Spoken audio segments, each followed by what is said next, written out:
29. Peut-on tomber amoureux d'une fille de 15 ans? J'aimerais vous apprendre l'écriture, Marcus. Non pas pour que vous sachiez écrire, mais pour que vous deveniez écrivain. Parce qu'écrire des livres, ce n'est pas rien.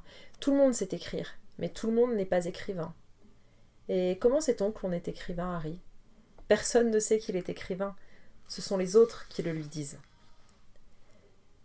Tous ceux qui se souviennent de Nola diront qu'elle était une jeune fille merveilleuse, de celles qui marquent les esprits. Douce et attentionnée, douée pour tout et rayonnante. Il paraît qu'elle avait cette joie de vivre sans pareil qui pouvait illuminer les pires jours de pluie. Les samedis, elle servait aux Clarks. Elle virevoltait entre les tables, légère, faisant danser dans les airs ses cheveux blonds et ondulés. Elle avait toujours un mot gentil pour chaque client. On ne voyait qu'elle. Nola, c'était un monde en soi. Elle était la fille unique de David et Louisa Kellergan, des évangélistes du Sud, originaires de Jackson, Alabama, où elle-même était née le 12 avril 1960. Les Kellergan s'étaient installés à Aurora à l'automne 1969, après que le père avait été engagé comme pasteur par la paroisse Saint James, la principale communauté d'Aurora, qui connaissait une remarquable affluence à l'époque. Le temple de Saint James, situé à l'entrée sud de la ville, était un imposant édifice en planches dont il ne subsiste plus rien aujourd'hui, depuis que les communautés d'Aurora et de Montbury ont dû fusionner pour des raisons d'économie budgétaire et de manque de fidèles. À la place, on y trouve désormais un restaurant McDonald's. Dès leur arrivée, les Kellergan avaient emménagé dans une jolie maison, propriété de la paroisse, située au 245 Terrace Avenue, bâtie sur un seul niveau. C'est vraisemblablement par la fenêtre de sa chambre que 6 ans plus tard, Nola allait s'évaporer dans la nature le samedi 30 août 1975. Ces descriptions furent parmi les premières que me firent les habitués du Clarks, où je me rendis le lendemain matin de mon arrivée à Aurora. Je m'étais réveillée spontanément à l'aube, tourmentée par cette sensation désagréable de ne pas être vraiment certain de ce que je faisais ici. Après être allé faire mon jogging sur la plage, j'avais nourri les mouettes, et je m'étais alors posé la question de savoir si j'étais vraiment venue jusque dans le New Hampshire uniquement pour donner du pain à des oiseaux de mer. Je n'avais rendez-vous à Concorde qu'à 11h avec Benjamin Roth pour aller rendre visite à Harry. Dans l'intervalle, comme je ne voulais pas rester seule, j'étais allée manger des pancakes aux Clarks. Lorsque j'étais étudiant et que je séjournais chez lui, Harry avait pour coutume de m'y traîner aux premières heures du jour. Il me réveillait avant l'aube, me secouant sans ménagement et m'expliquant qu'il était temps d'enfiler mes vêtements de sport. Puis, nous descendions au bord de l'océan pour courir et boxer. S'il faiblissait un peu, il jouait les entraîneurs. Il interrompait son effort, soi-disant pour venir corriger mes gestes et mes positions, mais je savais qu'il avait surtout besoin de reprendre son souffle. Au fil des exercices et des foulées, nous parcourions les quelques miles de plage qui reliaient Goose Cove à Aurora. Nous remontions ensuite par les roches de Grand Beach et nous traversions la ville qui dormait encore. Dans la rue principale, plongée dans l'obscurité, on apercevait de loin la lumière crue qui jaillissait par la baie vitrée du diner, qui était le seul établissement à ouvrir de si bonne heure. À l'intérieur régnait un calme absolu. Les rares clients avalaient leur petit déjeuner en silence. En arrière-fond sonore, on entendait la radio, toujours branchée sur une chaîne d'information et dont le volume, trop bas, empêchait de comprendre tous les mots du speaker. Les matins de grande chaleur, le ventilateur suspendu battait l'air dans un grincement métallique, faisant danser la poussière autour des lampes. Nous nous installions à la table 17, et Jenny arrivait aussitôt pour nous servir du café. Elle avait toujours pour moi un sourire d'une douceur presque maternelle. Elle me disait « Mon pauvre Marcus, il te force à te lever à l'aube, hein. Depuis que je le connais, il fait ça. » Et nous rions. Mais ce 17 juin 2008, malgré l'heure matinale, le Clarks était déjà en proie à une grande agitation. Tout le monde ne parlait que de l'affaire, et à mon entrée, ceux des habitués que je connaissais s'agglutinèrent autour de moi pour me demander si c'était vrai, si Harry avait eu une relation avec Nola et s'il l'avait tuée, elle et Deborah Cooper. J'éludai les questions et m'installai à la table 17, restée libre. Je découvris alors que la plaque à la gloire de Harry avait été retirée. À la place, il n'y avait que les 2 trous des vis dans le bois de la table et la marque du métal qui avait décoloré le vernis. Jenny vint me servir du café et me salua gentiment. Elle avait l'air triste. « T'es venue t'installer chez Harry ?» me demanda-t-elle. « Je crois bien. T'as enlevé la plaque ?»« Oui. Pourquoi ?»« Il a écrit ce livre pour cette môme, Marcus. Pour une môme de 15 ans. Je ne peux pas laisser cette plaque. C'est de l'amour dégueulasse. »« Je pense que c'est plus compliqué que ça, dis-je. Et moi je pense que tu ne devrais pas te mêler de cette affaire, Marcus. Tu devrais rentrer à New York et rester loin de tout ça. » Je lui commandai des pancakes et des saucisses. Un exemplaire taché de gras de l'Aurora Star traînait sur la table. En première page, il y avait cette immense photo de Harry du temps de sa superbe, avec cet air respectable et ce regard profond et sûr de lui. Juste en dessous, une image de son entrée dans la salle d'audience du palais de justice de Concorde, menottée, déchue, les cheveux en bataille, les traits tirés, la mine défaite. En médaillon, un portrait de Nola et un de Deborah Cooper et ce titre « Café Harry Kéber ». Ernie Pinkas arriva peu après moi et vint s'asseoir à ma table avec sa tasse de café. « Je t'ai vu à la télévision hier soir, me dit-il. Tu viens t'installer ici ?»« Oui, peut-être. »« Pourquoi faire ?»« Je n'en sais rien. Pour Harry. »« Il est innocent, hein. Je peux pas croire qu'il ait fait une chose pareille. C'est insensé. »« Je ne sais plus, Ernie. » À ma demande, Pinkas me raconta comment, quelques jours plus tôt, la police avait déterré les restes de Nola à Goose Cove, par 1 mètre de profondeur. Ce jeudi-là, tout le monde à Aurora avait été alerté par les sirènes des voitures de police qui avaient afflué de tout le comté. Des patrouilles de l'autoroute aux véhicules banalisés de la criminelle, et même un fourgon de la police scientifique. Quand on a appris que c'était probablement les restes de Nola Kellergan, m'expliqua Pinkas, ça a été un choc pour tout le monde. Personne ne pouvait le croire. Depuis tout ce temps, la petite était juste là, sous nos yeux. Je veux dire, combien de fois je suis venue chez Harry sur cette terrasse, boire un scotch? Quasiment à côté d'elle. Dis, Marcus, il a vraiment écrit ce livre pour elle? Je peux pas croire qu'ils aient vécu une histoire ensemble. Tu en savais quelque chose, toi? Pour ne pas avoir à répondre, je fis tourner ma cuillère à l'intérieur de ma tasse, jusqu'à créer un tourbillon.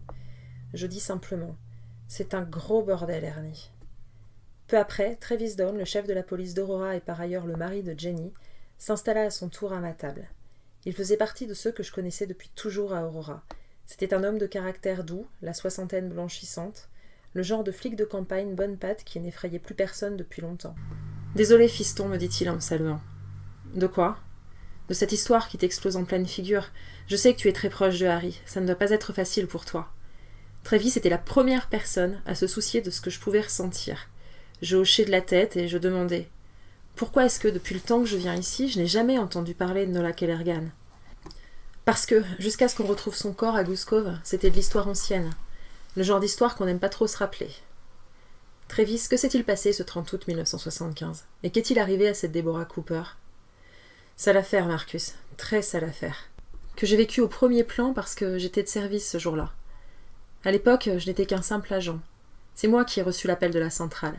Deborah Cooper était une gentille petite vieille qui habitait seule depuis la mort de son mari dans une maison isolée à Side Creek Lane. Tu vois où est Side Creek? C'est là où commence cette immense forêt, 2 miles après Goose Cove. Je me souviens bien de la mère Cooper.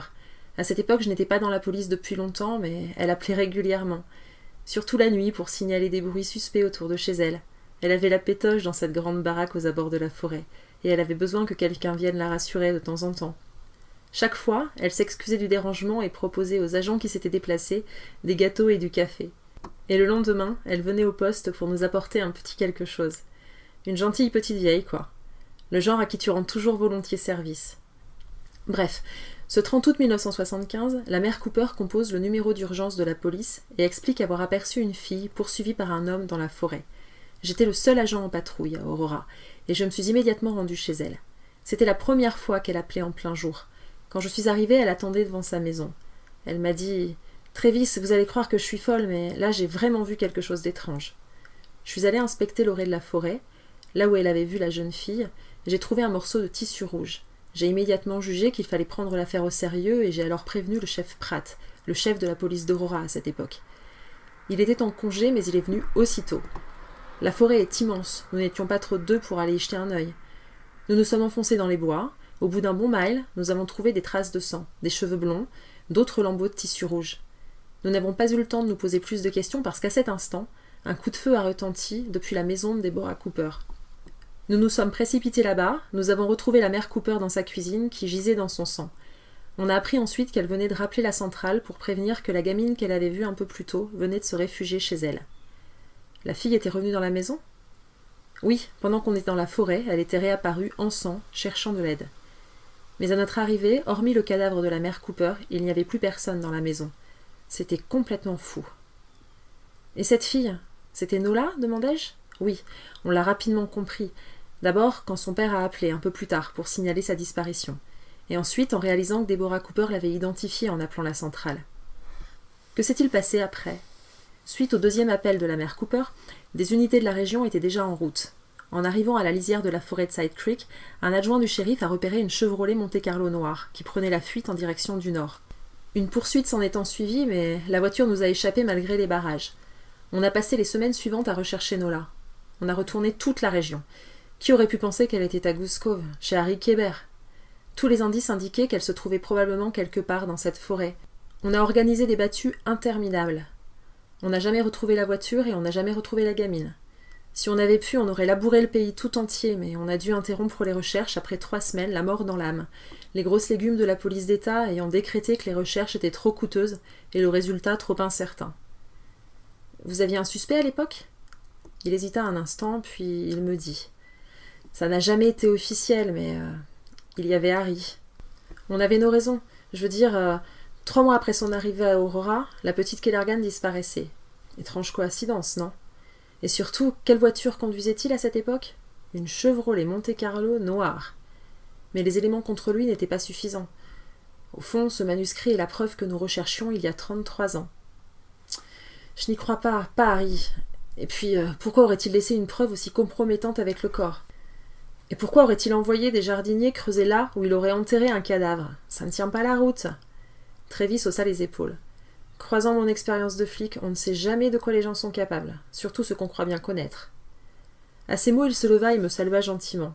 « Si je peux faire quoi que ce soit pour toi, n'hésite pas, me dit-il avant de s'en aller. » Pincas, qui avait suivi la conversation sans intervenir, répéta, incrédule. « Ça alors ! J'avais jamais su que la police avait soupçonné Harry. » Je ne répondis rien, je me contentai d'arracher la première page du journal pour l'emporter avec moi, et, bien qu'il fût encore tôt, je partis pour Concorde. La prison d'État pour hommes du New Hampshire se trouve au 281 North State Street, au nord de la ville de Concorde. Pour s'y rendre depuis Aurora, il suffit de sortir de l'autoroute 93 après le centre commercial Capitol, de prendre North Street à l'angle du Holiday Inn et de continuer tout droit pendant une dizaine de minutes. Après avoir passé le cimetière de Blossom Hill et un petit lac en forme de fer à cheval près du fleuve, on longe des rangées de grillages et de barbelés qui ne laissent pas de doute sur l'endroit. Un panneau officiel annonce la prison peu après, et l'on aperçoit alors des bâtiments austères en briques rouges, protégés par un épais mur d'enceinte, puis les grilles de l'entrée principale. Juste en face, de l'autre côté de la route, on trouve un concessionnaire automobile. Roth m'attendait sur le parking, fumant un cigare bon marché. Pour toute salutation, il me gratifia d'une tape sur l'épaule, comme si nous étions de vieux amis. « Première fois en prison ?» me demanda-t-il. « Oui. Tâchez d'être relax. »« Qui vous dit que je ne le suis pas ?» Il avisa une meute de journalistes qui faisaient le pied de grue à proximité.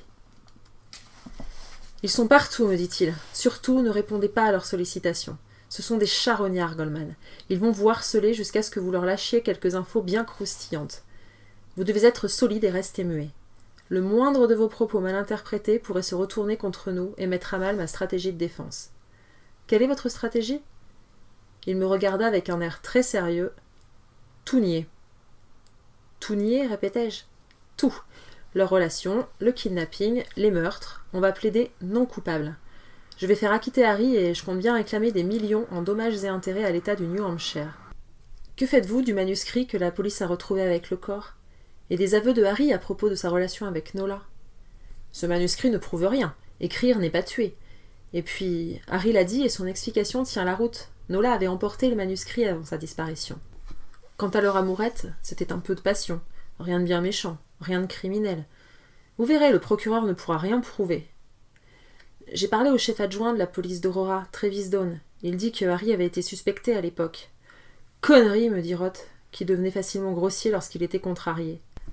Apparemment, à l'époque, le suspect conduisait une Chevrolet Monte Carlo noire. Travis dit que c'est justement le modèle que possédait Harry. Double connerie, surenchérit Roth. Mais utile de le savoir. Bon boulot, Goldman. Voilà le genre d'infos dont j'ai besoin. D'ailleurs, vous qui connaissez tous les pecnos qui peuplent Aurora, interrogez-les un peu afin de savoir déjà quelle salade ils comptent servir aux jurés, s'ils sont cités comme témoins pendant le procès. Et tâchez de découvrir aussi qui boit trop et qui tape sa femme. Un témoin qui boit ou qui tape sa femme n'est pas un témoin crédible. C'est assez dégueulasse comme technique, non ? La guerre, c'est la guerre, Goldman. Bush a menti à la nation pour attaquer l'Irak, mais c'était nécessaire. Regardez, on a botté le cul de Saddam, on a libéré les Irakiens, et depuis, le monde se porte beaucoup mieux. La majorité des Américains est opposée à cette guerre. Elle n'a été qu'un désastre. Il eut un air déçu. « Oh non, dit-il, j'en étais sûr. »« Quoi ? Vous allez voter démocrate, Goldman ? Évidemment que je vais voter démocrate. Vous allez voir, ils vont coller des impôts mirobolants aux Richard dans votre genre. Et après ça, il sera trop tard pour pleurer. Pour gouverner l'Amérique, il faut des couilles. Et les éléphants ont des plus grosses couilles que les ânes. C'est comme ça, c'est génétique. Vous êtes édifiant, Roth. De toute façon, les démocrates ont déjà gagné la présidentielle.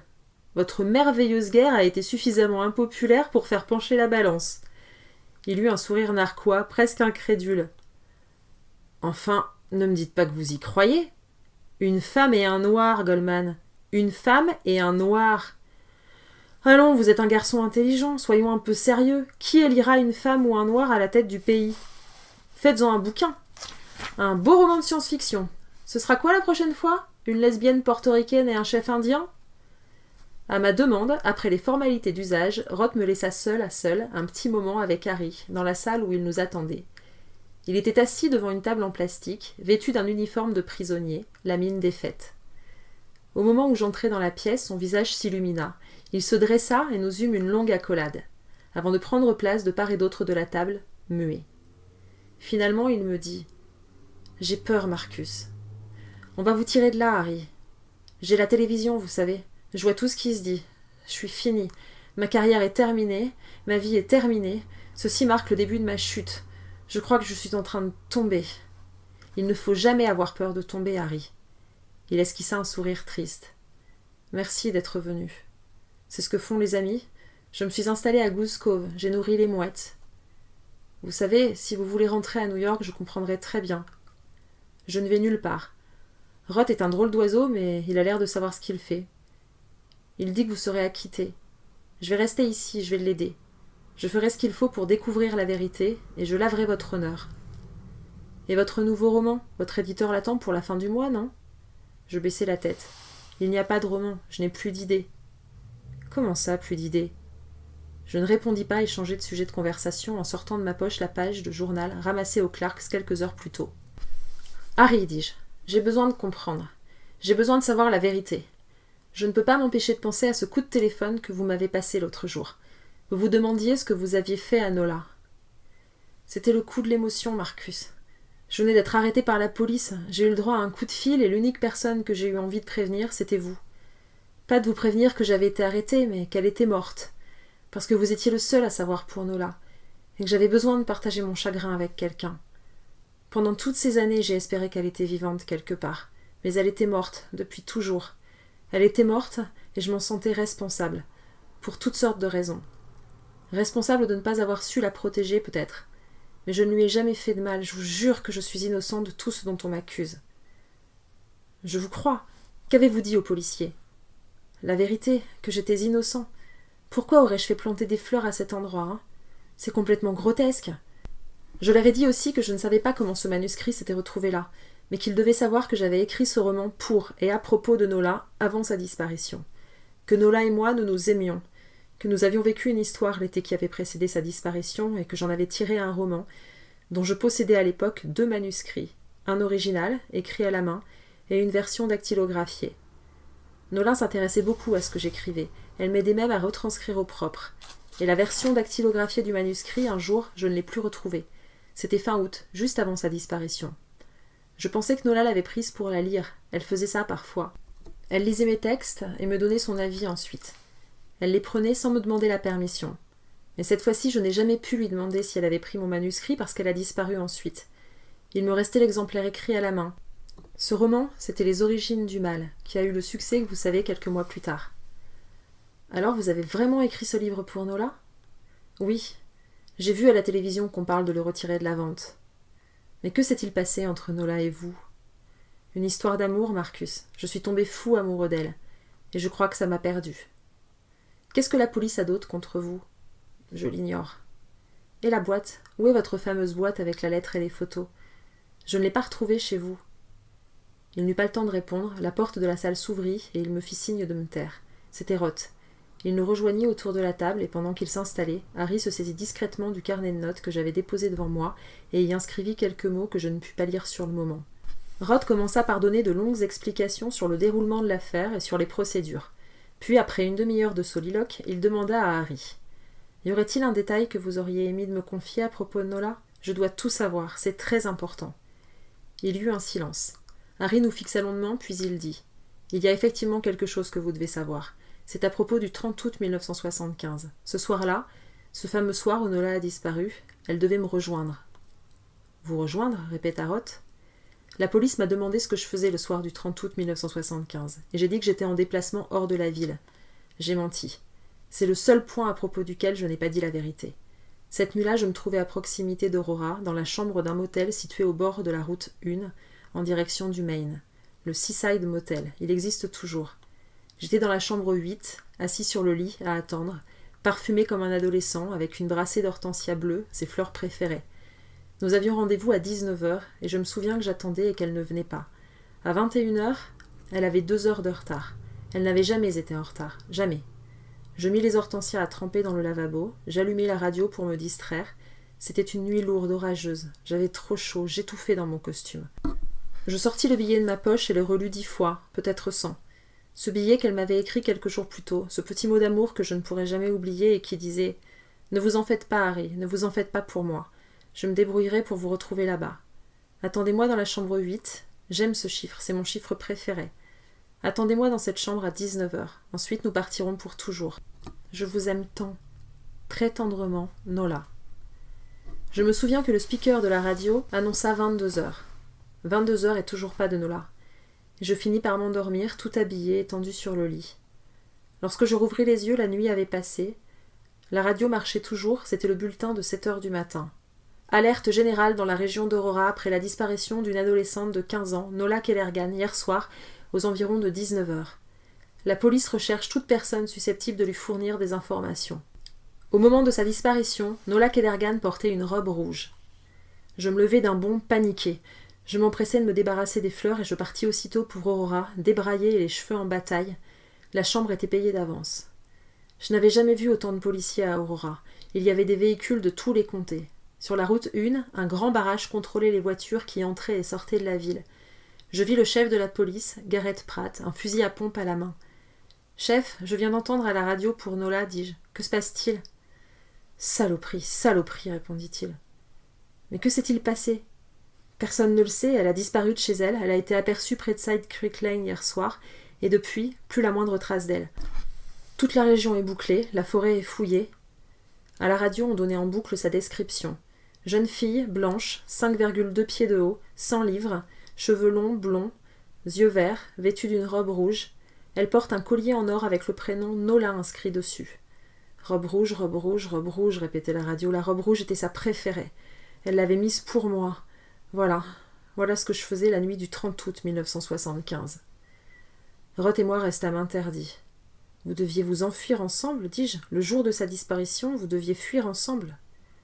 Oui. C'est pour ça que vous avez dit que c'était de votre faute lorsque vous m'avez téléphoné l'autre jour. Vous aviez fixé un rendez-vous ensemble et elle a disparu en s'y rendant.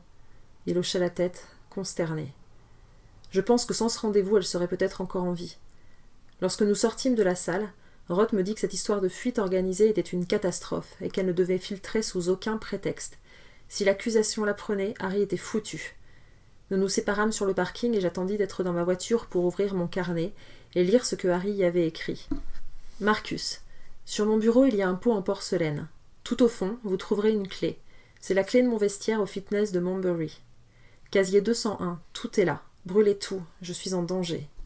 Montbury était une ville voisine d'Aurora, située à une dizaine de miles plus à l'intérieur des terres. Je m'y rendis l'après-midi même, après être passé par Goose Cove et avoir trouvé la clé dans le pot, dissimulée parmi les trombones. Il n'y avait qu'un seul fitness à Montbury, installé dans un bâtiment moderne, tout en vitre sur l'artère principale de la ville. Dans le vestiaire désert, je trouvai le casier 201 que la clé ouvrit. À l'intérieur, il y avait un survêtement, des barres protéinées, des gants pour les haltères et la fameuse boîte en bois découverte quelques mois auparavant dans le bureau de Harry. Tout y était, les photos, les articles, le mot écrit de la main de Nola. J'y trouvai également un paquet de feuilles jaunies et reliées ensemble. La page de couverture était blanche, sans titre. Je parcourus les suivantes, c'était un texte écrit à la main dont il me suffit de lire les premières lignes pour comprendre qu'il s'agissait du manuscrit des origines du mal. Ce manuscrit que j'avais tant cherché quelques mois plus tôt dormait dans le vestiaire d'un fitness. Je m'assis sur un banc et je pris un moment pour en parcourir chaque page, émerveillé, fébrile. L'écriture était parfaite, sans rature. Des hommes entrèrent pour se changer. Je n'y pris même pas garde. Je ne pouvais pas détacher mes yeux du texte. Le chef-d'œuvre que j'aurais tant voulu pouvoir écrire, Harry l'avait fait. Il s'était assis à la table d'un café et il avait écrit ces mots absolument géniaux, ces phrases sublimes qui avaient touché l'Amérique entière, prenant le soin de cacher à l'intérieur son histoire d'amour avec Nola Kellergan. De retour à Goose Cove, j'obéis scrupuleusement à Harry. J'allumai un feu dans l'âtre du salon et j'y jetai le contenu de la boîte. La lettre, les photos, les coupures de presse et enfin le manuscrit. « Je suis en danger » m'avait-il écrit. Mais de quel danger parlait-il ? Les flammes redoublèrent. La lettre de Nola ne devint plus que poussière.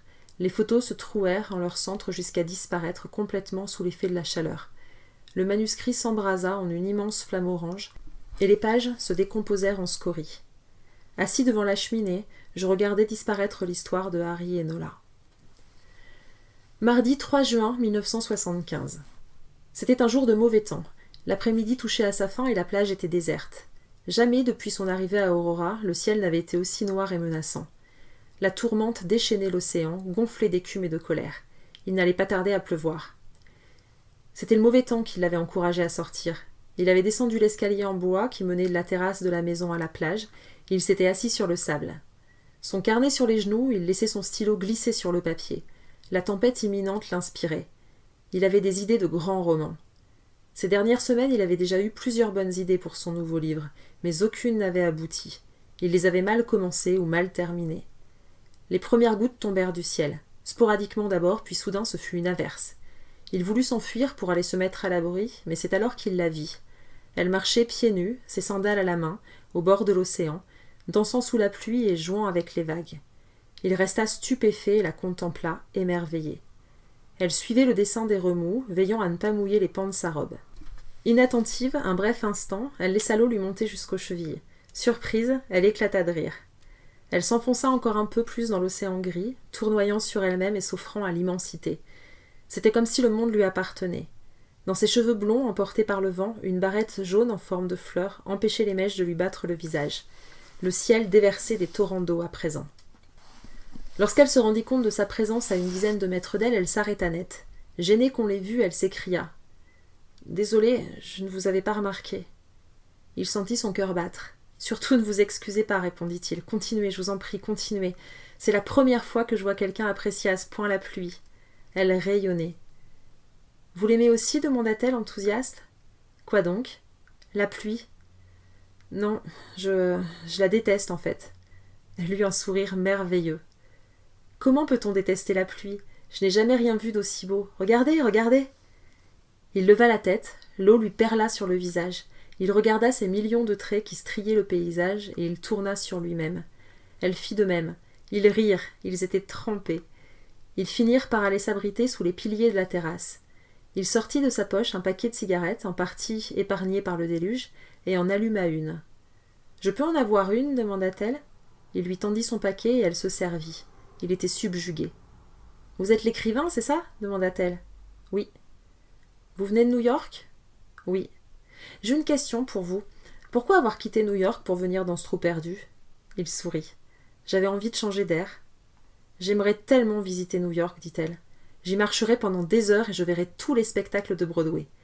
Je me verrai bien vedette à New York. »« Pardonnez-moi, l'interrompit Harry, mais est-ce qu'on se connaît ?» Elle rit encore, de ce rire délicieux. « Non, mais tout le monde sait qui vous êtes l'écrivain. Bienvenue à Aurora, monsieur. Je m'appelle Nola Kellergan. »« Harry Kéber. »« Je sais, tout le monde le sait, je vous l'ai dit. » Il lui tendit la main pour la saluer, mais elle prit appui sur son bras, et se dressant sur la pointe des pieds, elle l'embrassa sur la joue. « Il faut que j'y aille. Vous ne direz pas que je fume, hein ? Non, c'est promis. Au revoir, monsieur l'écrivain. J'espère que nous nous reverrons. » Et elle disparut à travers la pluie battante. Il était complètement remué. Qui était cette fille ? Son cœur battait fort. Il resta longtemps immobile sous sa terrasse, jusqu'à ce que tombe l'obscurité du soir. Il ne sentait plus ni la pluie ni la nuit. Il se demandait quel âge elle pouvait avoir. Elle était trop jeune, il le savait, mais il était conquis. Elle avait mis le feu à son âme. C'est un appel de Douglas qui me ramena à la réalité. 2 heures s'étaient écoulées, le soir tombait. Dans la cheminée, il ne restait plus que des braises. « Tout le monde parle de toi, me dit Douglas. Personne ne comprend ce que tu viens faire dans le New Hampshire. Tout le monde dit que t'es en train de faire la plus grosse connerie de ta vie. Tout le monde sait que Harry et moi, nous sommes amis. Je ne peux pas ne rien faire. Mais là, c'est différent, Mark. Il y a ces histoires de meurtre, ce bouquin. Je crois que tu ne réalises pas l'ampleur du scandale. Barnaski est furieux. Il se doute que tu n'as pas de nouveau roman à lui présenter. Il dit que tu allais te planquer dans le New Hampshire. Et il n'a pas tort. On est le 17 juin, Mark. Dans 13 jours, le délai arrive à échéance. Dans 13 jours, tu es fini. Mais nom de Dieu, tu crois que je ne le sais pas? C'est pour ça que tu m'appelles? Pour me rappeler dans quelle situation je me trouve? Non. Je t'appelle parce que je crois que j'ai eu une idée. Une idée? Je t'écoute. Écris un livre sur l'affaire Harry Kébert. Quoi? Non, hors de question. Je vais pas relancer ma carrière sur le dos de Harry. Pourquoi sur le dos? Tu m'as dit que tu voulais aller le défendre. Prouve son innocence et écris un livre sur tout ça. Tu imagines le succès que ça aurait? Tout ça en 2 semaines. J'en ai parlé à Barnaski pour le calmer. Quoi? Écoute-moi, Marc. Avant de monter sur tes grands chevaux, Barnaski pense que c'est une occasion en or. Il dit que Marcus Goldman qui raconte l'affaire Harry Kébert, c'est une affaire avec des chiffres à 7-0. Ça pourrait être le bouquin de l'année. Il est prêt à renégocier ton contrat. Il te propose de faire table rase, un nouveau contrat avec lui qui résilie le précédent, avec en plus une avance d'1 demi-million de dollars. Tu sais ce que ça veut dire? Ce que ça voulait dire? Qu'écrire ce livre lancerait ma carrière. Ce serait un best-seller assuré, un succès garanti, et une montagne d'argent à la clé. Pourquoi Barnaski ferait ça pour moi? Il ne le fait pas pour toi, il le fait pour lui. Marc, tu ne te rends pas compte? Tout le monde parle de cette affaire ici. Un livre de ce genre, c'est le coup du siècle.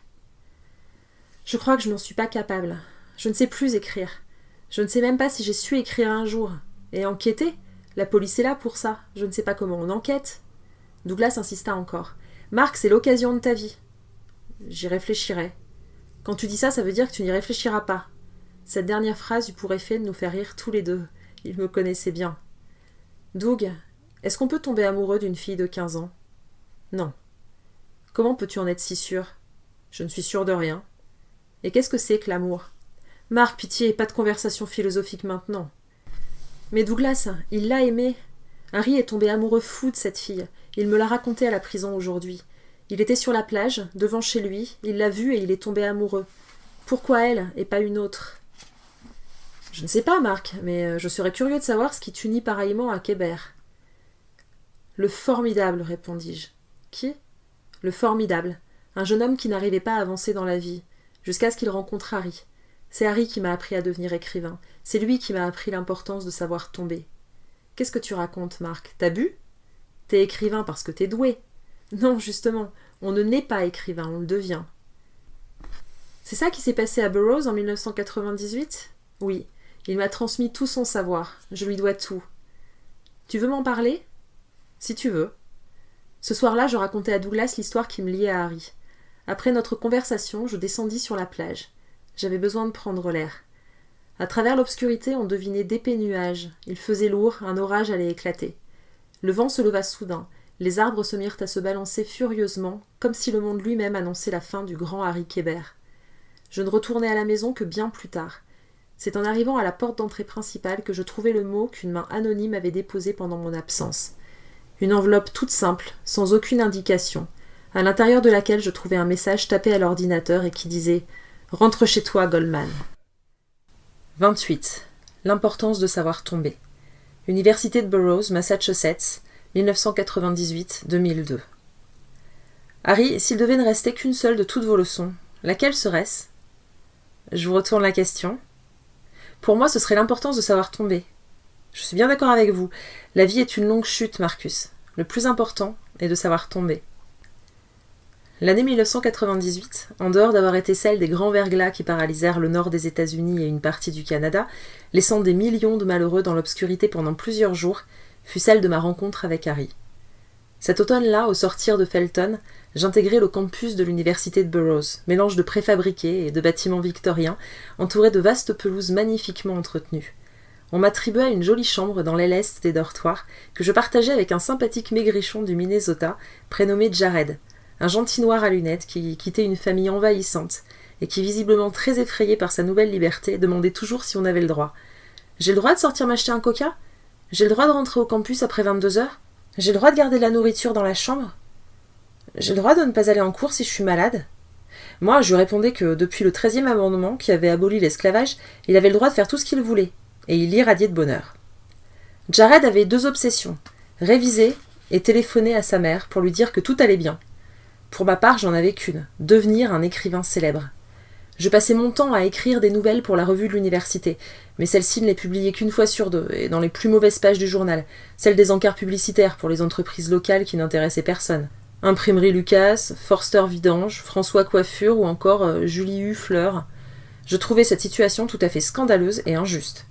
À vrai dire, depuis mon arrivée sur le campus, je devais affronter un concurrent sévère en la personne de Dominique Reinhardt, un étudiant de 3e année doté d'un talent d'écrivain exceptionnel et à côté de qui je faisais pas le figure. Lui avait droit à tous les honneurs de la revue, et chaque fois qu'un numéro paraissait, je surprenais à la bibliothèque les commentaires d'étudiants admiratifs à son sujet. Le seul à me soutenir de manière indéfectible était Jared. Il lisait mes nouvelles avec passion au sortir de mon imprimante et les relisait ensuite lorsqu'elles paraissaient dans la revue. Je lui en offrais toujours un exemplaire, mais il insistait pour aller verser au bureau de la revue les 2 $ qu'il en coûtait et que lui-même gagnait si chèrement en travaillant dans l'équipe de nettoyage de l'université durant les week-ends. Je crois qu'il éprouvait pour moi une admiration sans borne. Il me disait souvent « Toi, t'es un sacré type, Marcus. Qu'est-ce que tu fous dans un trou comme Burroughs, Massachusetts, hein ?» Un soir de l'été indien, nous étions allés nous étendre sur la pelouse du campus pour boire des bières et scruter le ciel. Jared avait commencé par demander si on avait le droit de consommer de la bière dans l'enceinte du campus. Puis il avait demandé si on avait le droit d'aller sur les pelouses la nuit. Puis il avait aperçu une étoile filante, et il s'était écrié « Fais un vœu, Marcus, fais un vœu !»« Je fais le vœu que l'on réussisse dans la vie, » avais-je répondu. « Qu'est-ce que t'aimerais faire dans la vie, Jared ?»« J'aimerais juste être quelqu'un de bien, Marc. Et toi ?»« J'aimerais devenir un immense écrivain, vendre des millions et des millions de bouquins. » Il avait ouvert grand les yeux et j'avais vu ses orbites briller dans la nuit, comme 2 lunes. « Sûr que t'y arriveras, Marc, t'es un sacré bonhomme. » Et je m'étais dit qu'une étoile filante, c'était une étoile qui pouvait être belle, mais qui avait peur de briller et s'enfuyait le plus loin possible, un peu comme moi. Les jeudis, Jared et moi ne manquions jamais le cours de l'un des personnages centraux de l'université, l'écrivain Harry Kéber. C'était un homme très impressionnant, par son charisme et sa personnalité. Un enseignant hors norme, adulé par ses élèves et respecté par ses pairs. Il faisait la pluie et le beau temps à Burroughs. Tout le monde l'écoutait et se ralliait à ses avis. Non seulement parce qu'il était Harry Kéber, le Harry Kéber, la plume de l'Amérique, mais parce qu'il en imposait par sa large stature, son élégance naturelle et sa voix à la fois chaude et tonnante. Dans les couloirs de l'université et dans les allées du campus, tout le monde se retournait sur son passage pour le saluer. Sa popularité était immense. Les étudiants lui étaient tous reconnaissants de donner de son temps à une si petite université, conscient qu'il lui suffisait d'un simple coup de fil pour rejoindre les chaires les plus prestigieuses du pays. Il était d'ailleurs le seul parmi tout le corps professoral à ne donner ses leçons que dans le grand amphithéâtre, qui d'ordinaire servait aux cérémonies de remise de diplômes ou aux représentations de théâtre. Cette année 1998 fut également celle de l'affaire Levinsky, année de pipe présidentielle, au cours de laquelle l'Amérique découvrit avec horreur l'infiltration de la gâterie dans les plus hautes sphères du pays, et qui vit notre respectable président Clinton contraint à une séance de contrition devant toute la nation pour s'être fait lécher les parties spéciales par une stagiaire dévouée. En bonne bagatelle, l'affaire était sur toutes les lèvres. Sur le campus, tout le monde ne parlait que de ça, et nous nous demandions, la bouche en cœur, ce qui allait advenir de notre bon président. Un jeudi matin de la fin octobre, Harry Kéber introduisit son cours de la façon suivante. « Mesdames et messieurs, nous sommes tous très excités par ce qui se passe en ce moment à Washington, non ? L'affaire Levinsky. Figurez-vous que, depuis George Washington, dans toute l'histoire des États-Unis d'Amérique, 2 raisons ont été répertoriées pour mettre un terme à un mandat présidentiel. Être une crapule notoire, comme Richard Nixon, ou mourir. Et jusqu'à ce jour, 9 présidents ont vu leur mandat interrompu pour l'une de ces 2 causes. Nixon a démissionné, et les 8 autres sont morts, dont la moitié assassinés. Mais voilà qu'une 3e cause pourrait s'ajouter à cette liste, la fellation. Le rapport buccal, la pipe, la slurp-slurp, la sucette. Et chacun de se demander si notre puissant président, lorsqu'il a le pantalon sur les genoux, reste notre puissant président. Car voici pourquoi l'Amérique se passionne. Les histoires sexuelles, les histoires de morale. L'Amérique est le paradis de la quéquette.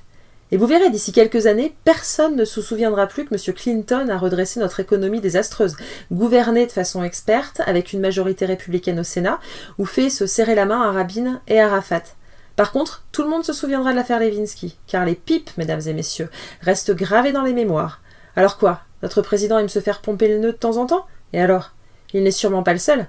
Qui dans cette salle aime aussi ça ?» À ces mots, Harry s'interrompit et scruta l'auditoire. Il y eut un long silence. La plupart des étudiants contemplèrent leurs chaussures. Jared, assis à côté de moi, ferma même les yeux pour ne pas croiser son regard. Et moi, je levai la main. J'étais assis dans les derniers rangs, et Harry, me pointant du doigt, déclara à mon intention « Levez-vous, mon jeune ami, levez-vous pour que l'on vous voie bien, et dites-nous ce que vous avez sur le cœur. » Je montai fièrement sur ma chaise. « J'aime beaucoup les pipes, professeur. Je m'appelle Marcus Goldman, et j'aime me faire sucer, comme notre bon président. » Harry baissa ses lunettes de lecture et me regarda d'un air amusé. Plus tard, il me confiera « Ce jour-là, lorsque je vous ai vu, Marcus, lorsque j'ai vu ce jeune homme fier au corps solide, debout sur sa chaise, je me suis dit « Nom de Dieu, voici un sacré bonhomme. » Sur le moment, il me demanda simplement « Dites-nous, jeune homme, aimez-vous vous faire sucer par les garçons ou par les filles ?»« Par les filles, professeur Kébert. Je suis un bon hétérosexuel et un bon américain. Dieu bénisse notre président, le sexe et l'Amérique. » L'auditoire médusé éclata de rire et applaudit. Harry était enchanté. Il expliqua à l'intention de mes camarades « Vous voyez, désormais, plus personne ne regardera ce pauvre garçon de la même manière. Tout le monde se dira « Celui-ci, c'est le gros dégueulasse qui aime les gâteries. » Et peu importe ses talents, peu importe ses qualités, il sera à jamais Monsieur Pipe. Il se tourna à nouveau dans ma direction. « Monsieur Pipe, pouvez-vous nous indiquer maintenant pourquoi vous nous avez fait de telles confidences alors que vos autres camarades ont eu le bon goût de se taire ?»« Parce qu'au paradis de la quéquette, professeur Kébert, le sexe peut vous perdre, mais il peut vous propulser au sommet. Et à présent que tout l'auditoire a les yeux rivés sur moi, j'ai le plaisir de vous informer que j'écris de très bonnes nouvelles qui paraissent dans la revue de l'université, dont des exemplaires seront en vente pour 5 petits dollars à l'issue de ce cours. » À la fin du cours, Harry vint me trouver à la sortie de l'amphithéâtre. Mes camarades avaient dévalisé mon stock d'exemplaires de la revue. Il m'en acheta le dernier. « Combien en avez-vous vendu ?» me demanda-t-il. « Tout ce que j'avais, soit 50 exemplaires. Et on m'en a commandé une centaine, payés d'avance. Je les ai payés 2 dollars pièce et les ai revendus à 5. Je viens donc de me faire 450 dollars. Sans compter qu'un des membres du bureau directeur de la revue vient de me proposer d'en devenir rédacteur en chef. Il dit que je viens de faire un coup de pub énorme pour le journal et qu'il n'a jamais vu une chose pareille. Ah oui, j'allais oublier, une dizaine de filles m'ont laissé leur numéro de téléphone. Vous aviez raison, nous sommes au paradis de la quéquette, et il appartient à chacun de nous de l'utiliser à bon escient. » Il sourit et me tendit la main. « Harry Kébert, se présenta-t-il. Je sais qui vous êtes, monsieur. Je suis Marcus Goldman, je rêve de devenir un grand écrivain, comme vous. J'espère que ma nouvelle vous plaira. » Nous échangeâmes une solide poignée de main et il me dit « Cher Marcus, il ne fait aucun doute que vous irez loin. » À vrai dire, ce jour-là, je n'allais pas beaucoup plus loin que le bureau du doyen du département de lettres, Dustin Pergal, qui me convoqua très en colère. « Jeune homme, me dit-il de sa voix excitée et nasillarde, tout en se cramponnant aux accoudoirs de son fauteuil, avez-vous tenu aujourd'hui en plein amphithéâtre des propos à caractère pornographique ?»« Pornographique ? Non. N'avez-vous pas, devant 300 de vos camarades, fait l'apologie du rapport buccal ?»« J'ai parlé de pipe, monsieur, effectivement. » Il poussa un long soupir. « Monsieur Goldman, reconnaissez-vous avoir utilisé les mots Dieu, bénir, sexe, hétérosexuel, homosexuel et Amérique dans la même phrase ? Je ne me rappelle plus la teneur exacte de mes propos, mais oui, il y avait de ça. » Il essaya de rester calme et articula lentement. « Monsieur Goldman, pouvez-vous m'expliquer quel genre de phrase obscène peut contenir tous ces mots à la fois ? » « Oh, rassurez-vous, monsieur le doyen, ce n'était pas obscène. C'était simplement une bénédiction à l'intention de Dieu, de l'Amérique, du sexe et de toutes les pratiques qui peuvent en découler. Par devant, par derrière, à gauche, à droite, et dans toutes les directions, si vous voyez ce que je veux dire. Vous savez, nous les Américains, nous sommes un peuple qui aimons bénir. C'est culturel. Chaque fois que nous sommes contents, nous bénissons. » Il leva les yeux au ciel. « Avez-vous ensuite tenu un stand de vente sauvage de la revue de l'université à la sortie de l'amphithéâtre ? » ?»« Absolument, monsieur. Mais c'était un cas de force majeure, dont je m'explique volontiers ici.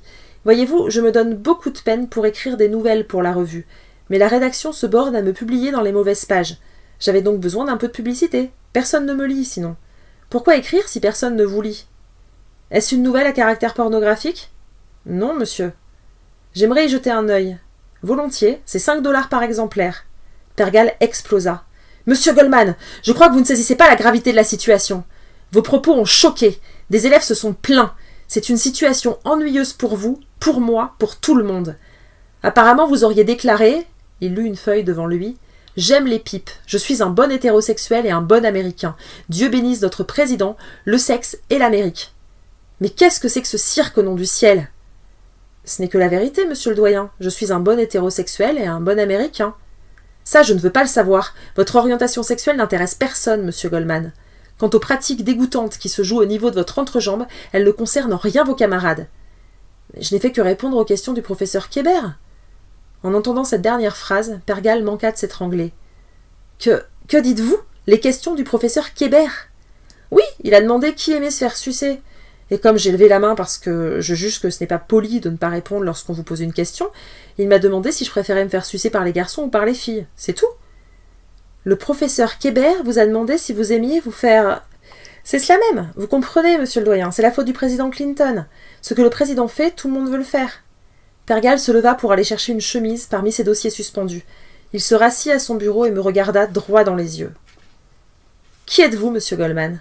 Parlez-moi un peu de vous, je suis curieux de savoir d'où vous venez. » J'expliquai que j'étais né à Montclair, New Jersey, d'une mère employée dans un grand magasin et d'un père ingénieur, une famille de la classe moyenne, de bons Américains, fils unique, enfance et adolescence heureuse, malgré une intelligence supérieure à la moyenne, lycée de Felton, le formidable, supporter des Giants, appareil dentaire à 14 ans, grands-parents en Floride pour le soleil et les oranges, rien que du très normal, aucune allergie, aucune maladie notoire à signaler, intoxication alimentaire avec du poulet lors d'un camp de vacances avec les scouts à l'âge de 8 ans, aime les chiens mais pas les chats, pratique sportive, cross, course à pied et boxe, ambition, devenir un écrivain célèbre, ne fume pas parce que ça donne le cancer du poumon et qu'on sent mauvais le matin au réveil, boit raisonnablement, plat préféré, steak et macaroni au fromage, consommation occasionnelle de fruits de mer, surtout chez Joe's Stone Crab, en Floride, même si ma mère dit que ça porte malheur en raison de notre appartenance.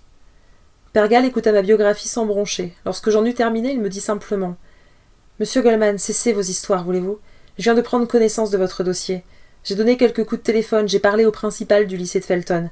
Il m'a dit que vous étiez un élève hors du commun et que vous auriez pu faire des plus grandes universités. Alors dites-moi, qu'est-ce que vous faites ici ?»« Je vous demande pardon, monsieur le doyen ? Monsieur Goldman, qui choisit Burroughs plutôt que Harvard ou Yale ? Mon coup d'éclat dans l'amphithéâtre allait changer ma vie du tout au tout, même s'il faillit me coûter ma place à Burroughs. Sur le moment, Pergal avait conclu notre entrevue en me disant qu'il devait réfléchir à mon sort. Et finalement, l'affaire resta sans conséquence pour moi. J'apprendrai des années plus tard que Pergal, qui considérait qu'un étudiant qui posait problème un jour poserait problème toujours, avait voulu me renvoyer et que c'est Harry qui avait insisté pour que je puisse rester à Burroughs. Le lendemain de cet épisode mémorable, je fus plébiscité pour reprendre les rênes de la revue de l'université et lui donner une nouvelle dynamique. En bon formidable, je décidai que cette nouvelle dynamique serait de cesser de publier les œuvres de Reynards et de m'octroyer la couverture à chaque numéro. Puis, le lundi suivant, je retrouvai par hasard Harry à la salle de boxe du campus, que je fréquentais assidûment depuis mon arrivée. C'était en revanche la première fois que je l'y voyais. L'endroit était d'ordinaire très peu fréquenté. À Burroughs, les gens ne boxaient pas, et en dehors de moi, la seule personne à venir régulièrement était Jared, que j'étais parvenu à convaincre de faire quelques rounds de boxe contre moi un lundi sur 2, car il me fallait un partenaire, très faible de préférence, pour être certain de le battre. Et une fois par quinzaine, je le dérouillais avec un certain plaisir, celui d'être pour toujours le formidable. Le lundi où Harry vint à la salle, j'étais occupée à travailler ma position de garde face à un miroir. Il portait sa tenue de sport avec autant d'élégance que ses complets croisés.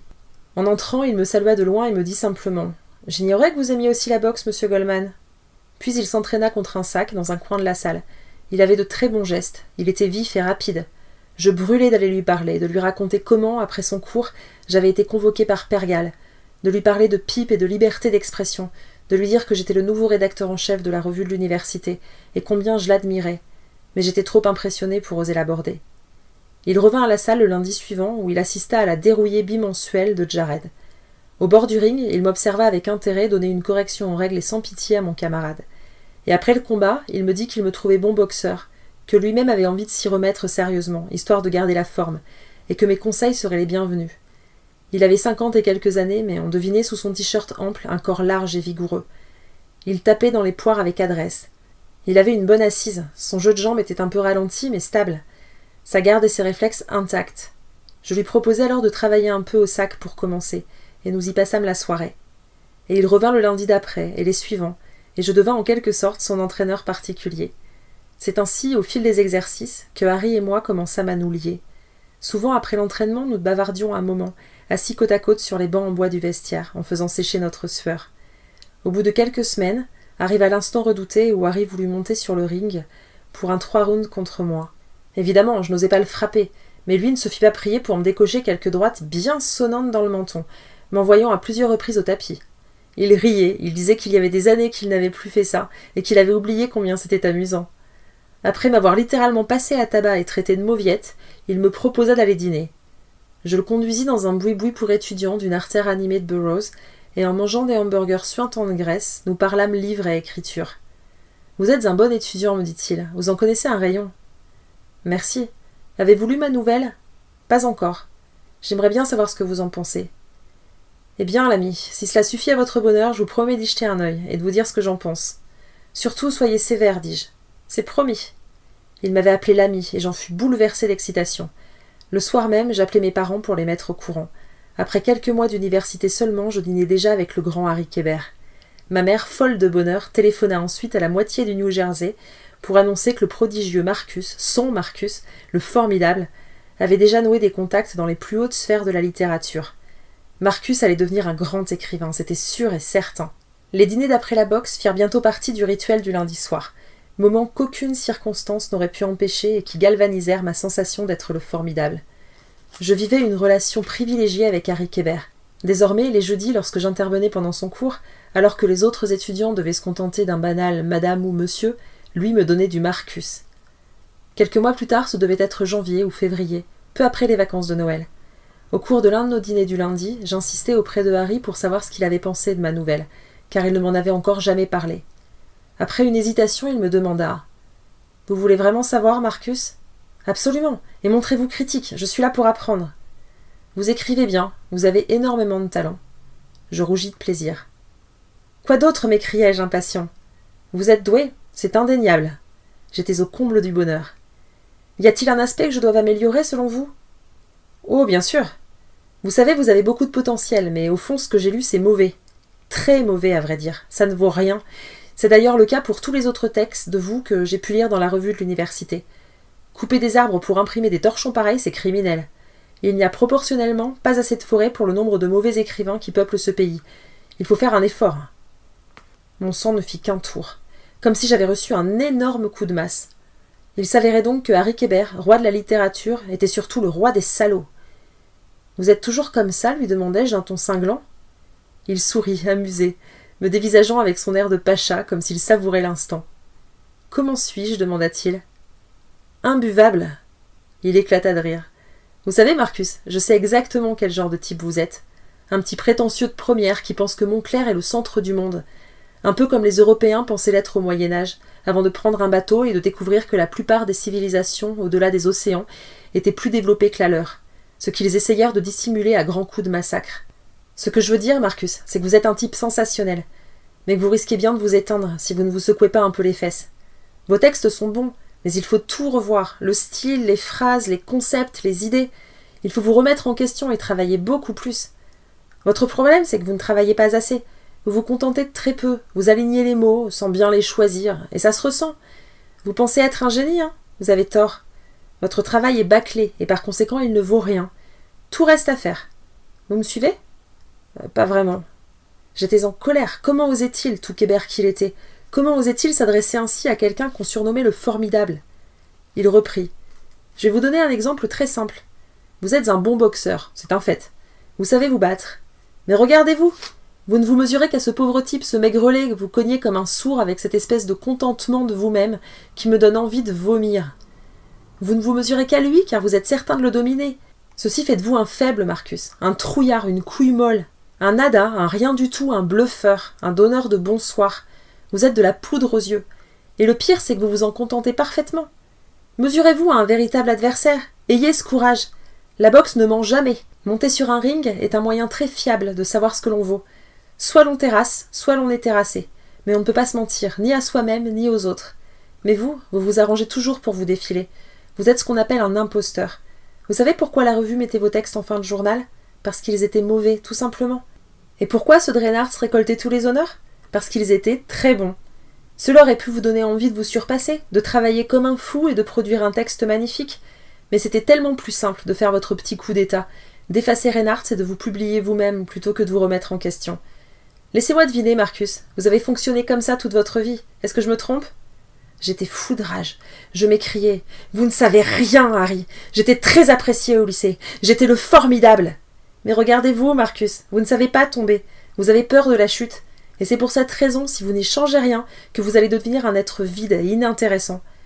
Comment peut-on vivre si l'on ne sait pas tomber? Regardez-vous en face, mon sang, et demandez-vous ce que vous foutez à Burroughs. J'ai lu votre dossier, j'ai parlé à Pergal. Il était à 2 doigts de vous foutre à la porte, petit génie. Vous auriez pu faire Harvard, Yale, toute la Poison Ivy League si vous l'aviez voulu. Mais non, il a fallu que vous veniez ici parce que le Seigneur Jésus vous a doté d'une paire de couilles tellement petites que vous n'avez pas le cran de vous mesurer à de véritables adversaires. J'ai aussi appelé à Felton, j'ai parlé au principal, ce pauvre homme complètement dupe qui m'a parlé du formidable avec des larmes dans la voix.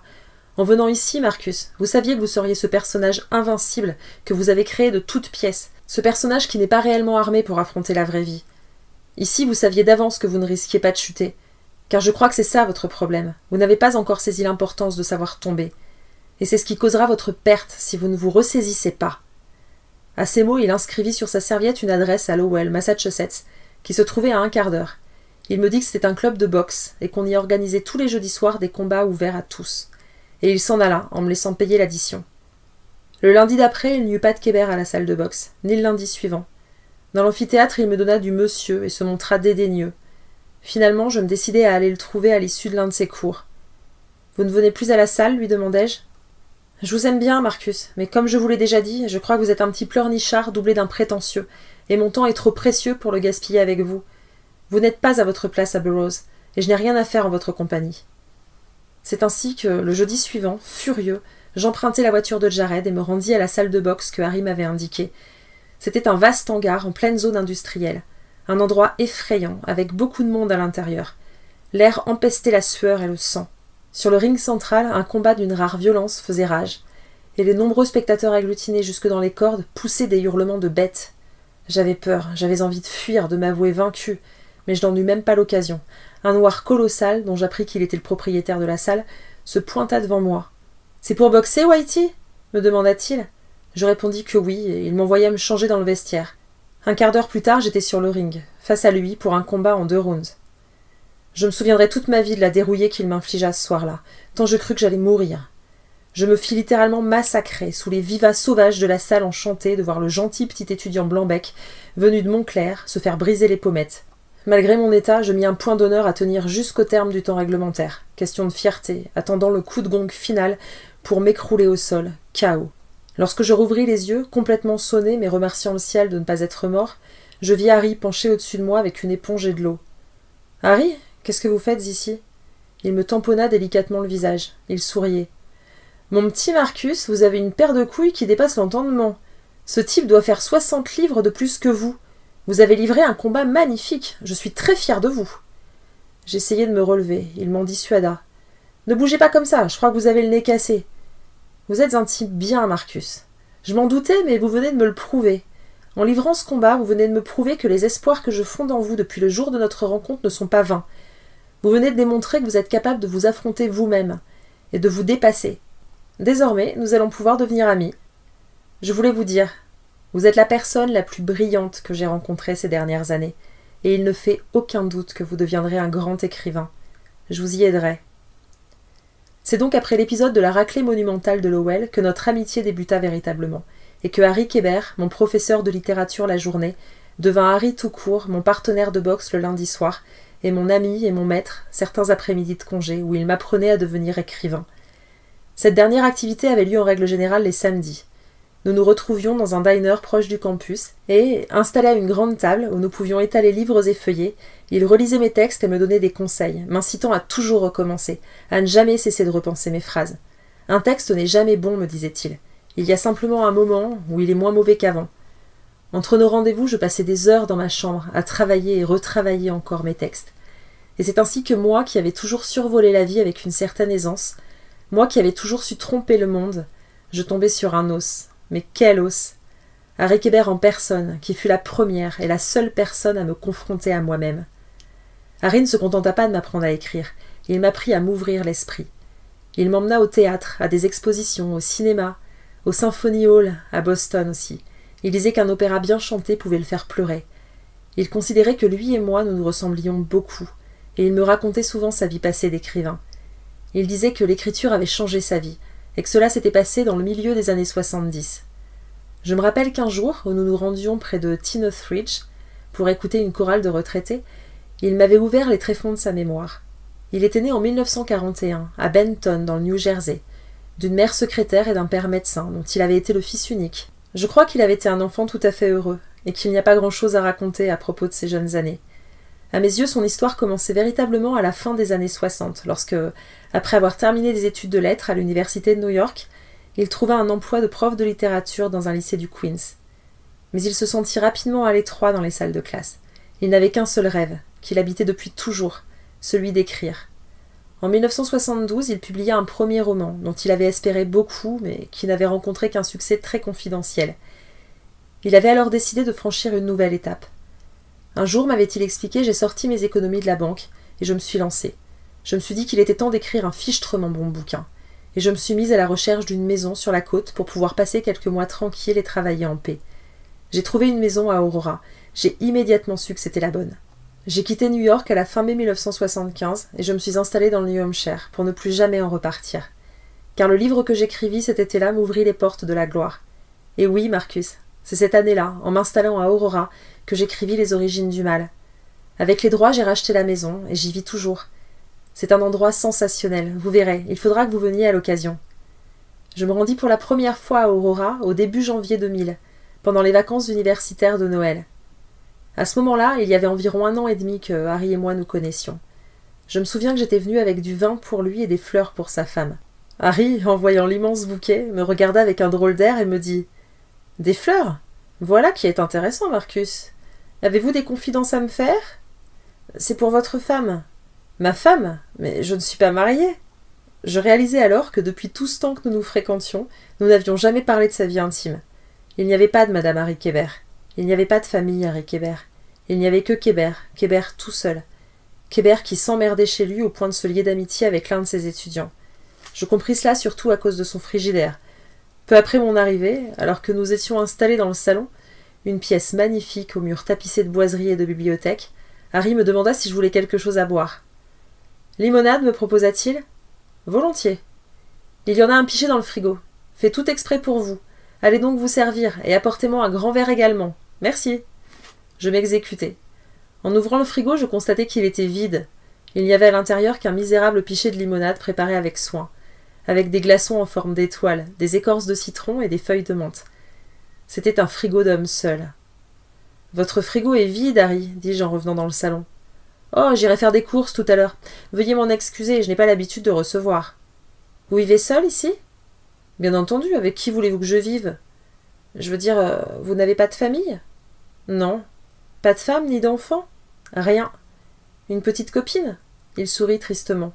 « Pas de petite copine. Rien. » Ce premier séjour à Aurora me fit réaliser que l'image que j'avais de Harry était tronquée.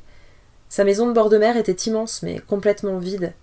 Harry L. Kébert, vedette de la littérature américaine, professeur respecté, adulé par ses étudiants, charmeur charismatique, élégant, boxeur, intouchable, devenait Harry tout court lorsqu'il rentrait chez lui dans sa petite ville du New Hampshire. Un homme acculé, parfois un peu triste, qui aimait les longues promenades sur la plage en bas de chez lui, et qui avait très à cœur de distribuer aux mouettes du pain sec qu'il gardait dans une boîte en fer blanc, frappée de l'inscription « Souvenir de Rockland, Maine ». Et je me demandais ce qui avait bien pu se passer dans la vie de cet homme pour qu'il termine ainsi. La solitude de Harry ne m'aurait pas tourmenté si notre amitié ne s'était pas mise à faire courir d'inévitables bruits. Les autres étudiants, ayant remarqué que j'entretenais une relation privilégiée avec lui, insinuèrent qu'entre Harry et moi, c'était de l'amour pédé. Un samedi matin, tracassé par les remarques de mes camarades, je finis par le lui demander, de but en blanc. « Harry, pourquoi êtes-vous toujours si seul ?» Il hocha la tête. Je vis briller ses yeux. « Vous essayez de me parler d'amour, Marcus ? Mais l'amour, c'est compliqué. L'amour, c'est très compliqué. C'est à la fois la plus extraordinaire et la pire chose qui puisse arriver. Vous le découvrirez un jour. L'amour, ça peut faire très mal. Vous ne devez pas pour autant avoir peur de tomber, et surtout pas de tomber amoureux, car l'amour, c'est aussi très beau. Mais comme tout ce qui est beau, ça vous éblouit et ça vous fait mal aux yeux. C'est pour ça que souvent on pleure après. À partir de ce jour, je me mis à rendre régulièrement visite à Harry à Aurora. Parfois, je venais de Burroughs, juste pour la journée. Parfois, j'y passais la nuit. Harry m'apprenait à devenir écrivain, et moi, je faisais en sorte qu'il se sente moins seul. Et c'est ainsi que pendant les années qui suivirent, et qui menèrent jusqu'au terme de mon cursus universitaire, je croisai à Burroughs Harry Kébert, l'écrivain vedette, et je côtoyais à Aurora Harry tout court, l'homme seul. À l'été 2002, après 4 années passées à Burroughs, j'obtins mon diplôme de littérature. Le jour de la remise des diplômes, après la cérémonie dans le grand amphithéâtre où je prononçais mon discours de major de promotion, où ma famille et des amis venus de Montclair vinrent constater avec émotion que j'étais toujours le formidable, je fis quelques pas avec Harry à travers le campus. Nous flânâmes sous les grands platanes, et le hasard de notre promenade nous mena jusqu'à la salle de boxe. Le soleil était radieux, c'était une journée magnifique.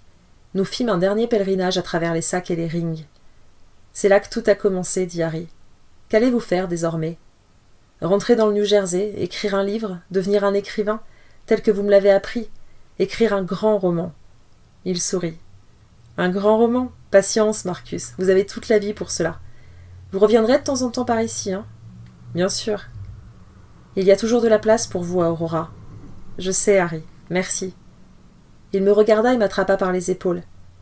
Les années ont passé depuis notre rencontre. Vous avez bien changé. Vous êtes devenu un homme. J'ai hâte de lire votre premier roman. Nous nous fixâmes longuement et il ajouta. Au fond, pourquoi voulez-vous écrire, Marcus ? Je n'en sais rien. Ce n'est pas une réponse. Pourquoi écrivez-vous ? Parce que j'ai ça dans le sang. Et que lorsque je me lève le matin, c'est la première chose qui me vient à l'esprit. C'est tout ce que je peux dire. Et vous, pourquoi êtes-vous devenu écrivain, Harry ? Parce qu'écrire a donné du sens à ma vie. Au cas où vous ne l'auriez pas encore remarqué, la vie d'une manière générale n'a pas de sens, sauf si vous vous efforcez de lui en donner un, et que vous vous battez chaque jour que Dieu fait pour atteindre ce but. Vous avez du talent, Marcus. Donnez du sens à votre vie. Faites souffler le vent de la victoire sur votre nom. Être écrivain, c'est être vivant. Et si je n'y arrive pas ? Vous y arriverez. Ce sera difficile, mais vous y arriverez. Le jour où écrire donnera un sens à votre vie, vous serez un véritable écrivain.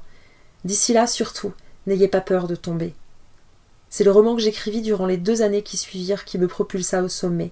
Plusieurs maisons d'édition proposèrent de m'en acheter le manuscrit, et finalement, dans le courant de l'année 2005, je signai un contrat pour une jolie somme d'argent avec la prestigieuse maison d'édition new-yorkaise Schmidt & Hanson, dont le puissant directeur, Roy Bernasky, en homme d'affaires avisé, me fit signer un contrat global pour 5 ouvrages. Dès sa parution, à l'automne 2006, le livre connut un immense succès. Le formidable du lycée de Felton devint un romancier célèbre et ma vie s'en trouva bouleversée. J'étais à peine sortie de l'université et j'étais désormais riche, connu et talentueux. J'étais loin de me douter que la leçon de Harry ne faisait que débuter.